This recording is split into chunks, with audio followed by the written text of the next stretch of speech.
Dans cette vidéo, nous allons vous montrer comment installer nos balançoires en bois. Les instructions fournies avec toutes les balançoires indiquent les dimensions spécifiques de chaque modèle.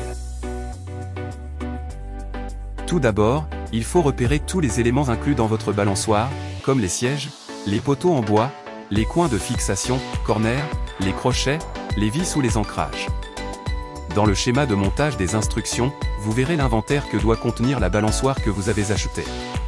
Repérez la pièce de bois qui sert de traverse principale et placez un corner à l'une de ses extrémités. Ensuite, installez les crochets avec leur mousqueton. Il se peut que, en raison de la dilatation du bois, leur mise en place soit difficile. Si c'est le cas, vous pouvez ouvrir l'anneau, le positionner, puis le refermer autour de la traverse. Les instructions indiquent à quelle distance positionner les crochets par rapport au corner ainsi que l'espacement à respecter entre eux. Vissez les crochets et installez le corner manquant à l'autre extrémité.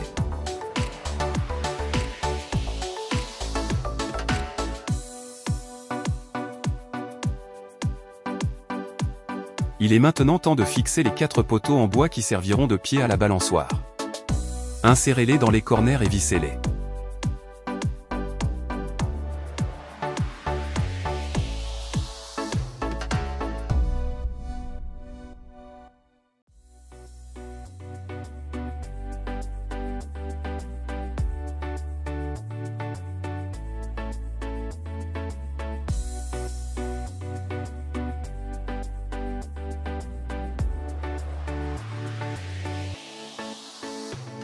Relevez la structure et positionnez-la à son emplacement définitif.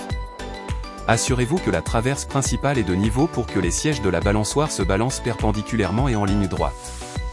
Si la traverse n'est pas bien horizontale, vous pouvez enfoncer légèrement l'un des pieds dans la terre pour la niveler. Accrochez maintenant les sièges et ajustez les cordes à la hauteur adaptée à l'utilisateur. Les balançoires doivent obligatoirement être fixées au sol. Pour cela, creusez un trou à côté de chaque pied de la balançoire selon les dimensions indiquées dans les instructions. Il est préférable que le trou soit de forme carrée pour que le plot en béton adhère mieux au sol. Assurez-vous donc de lui donner cette forme. Vissez les ancrages à chaque pied et enfoncez la partie inférieure de l'ancrage dans le trou. Mélangez du béton sec avec de l'eau selon les proportions indiquées par le fabricant et remplissez chaque trou en veillant à ce que l'ancrage reste bien immergé.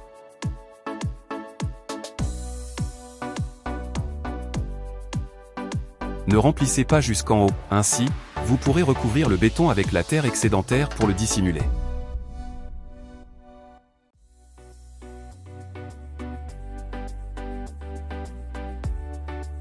N'oubliez pas que la présence de fissures dans le bois est tout à fait normale. Pour entretenir votre balançoire, appliquez l'azur une fois par an afin d'éviter que le bois ne perde pas son aspect d'origine et que les fibres ne perdent pas leur élasticité. Nous vous conseillons également de vérifier régulièrement la visserie et de la resserrer si nécessaire. Si vous n'utilisez pas la balançoire pendant l'hiver, vous pouvez démonter les sièges et les rangers. Nous proposons de nombreux sièges et accessoires pour balançoire que vous pouvez facilement installer et retirer.